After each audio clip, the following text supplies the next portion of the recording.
नमश्चंडिकाय नमः। अथ श्री दुर्गा सप्तशती। नवा अध्याय। निशुंभ वध। राजा ने कहा, हे ऋषिराज, आपने रक्तबीज के वध से संबंध रखने वाला वृतांत मुझे सुनाया।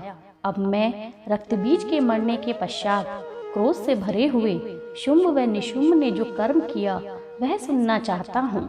महर्षि मेधा ने कहा, रक्तबीज के मारे जाने पर शुंभ और निशुंभ को बड़ा क्रोध आया और अपनी बहुत बड़ी सेना को इस प्रकार सर्वनाश होते देखकर निशुंभ देवी पर आक्रमण करने के लिए दौड़ा। उसके साथ ही बहुत से बड़े बड़े असुर देवी को मारने के वास्ते दौड़े और महापराक्रमी शुंभ अपनी सेना सहित चंडिका को मारने के लिए बढ़ा। फिर शुंभ और निशुंभ का देवी से घोर युद्ध होने लगा और वह दोनों असुर इस प्रकार देवी पर बाणों की वर्षा करने लगे जैसे मेघों से वर्षा हो रही हो। उन दोनों के चलाए हुए बाणों को देवी ने अपने बाणों से काट डाला और अपने शस्त्रों की वर्षा से उन दोनों दैत्यों को चोट पहुंचाई।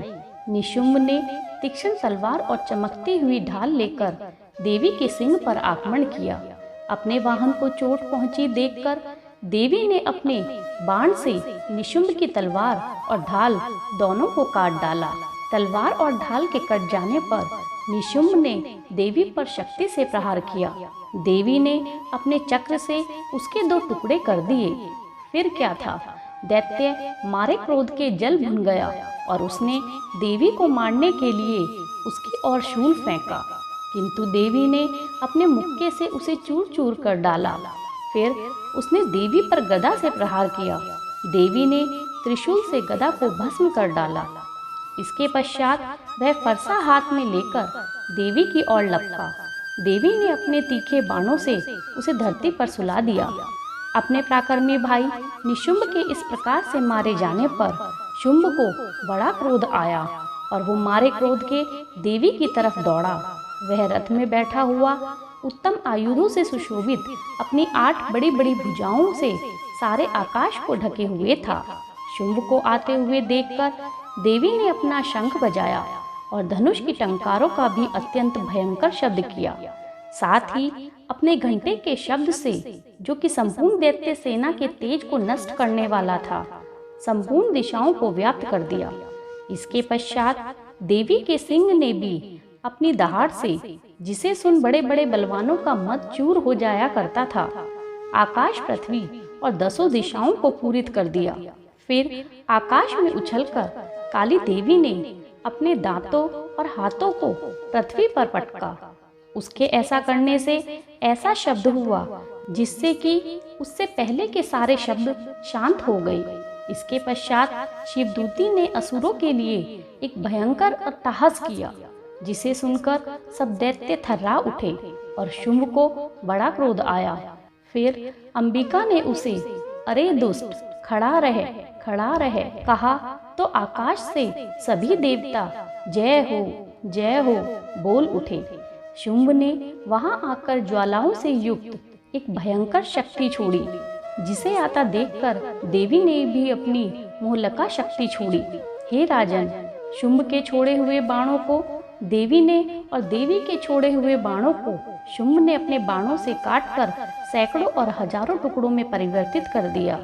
इसके पश्चात जब चंडिका ने क्रोध में भरकर शुंभ को त्रिशूल से मारा तो वह मूर्छित होकर पृथ्वी पर गिर पड़ा। जब उसकी मूर्छा दूर हुई तो वह धनुष लेकर आया और अपने बाणों से उसे देवी काली और सिंह को घायल कर दिया। फिर उस राक्षस ने 10,000 भुजाएं धारण करके चक्र आदि आयुधों से देवी को आच्छादित कर दिया। तब भगवती दुर्गा ने कुपित होकर अपने बाणों से उन चक्रों तथा बाणों को काट डाला। यह देखकर निशुंभ हाथ में गदा लेकर चंडिका को मारने के लिए दौड़ा। उसको आता देखकर देवी ने अपने तीक्ष्ण धार वाले खड्ग से उसकी गदा को काट डाला। उसने फिर त्रिशूल हाथ में ले लिया। देवताओं को दुखी करने वाला निशुंभ त्रिशूल हाथ में लिए हुए आता देखकर चंडिका ने अपने शूल से उसकी छाती पर प्रहार किया और उसकी छाती को चीर डाला। शूल विदीर्ण हो जाने पर उसकी छाती में से एक ऐसा ही महापराक्रमी दैत्य ठहर जा कहता हुआ निकला। उसको देखकर देवी ने बड़े जोर से ठहाका लगाया। अभी वह निकलने भी न पाया था कि उसने उसका सिर अपनी तलवार से काट दिया। सिर के कट जाने के साथ ही वह पृथ्वी पर गिर पड़ा।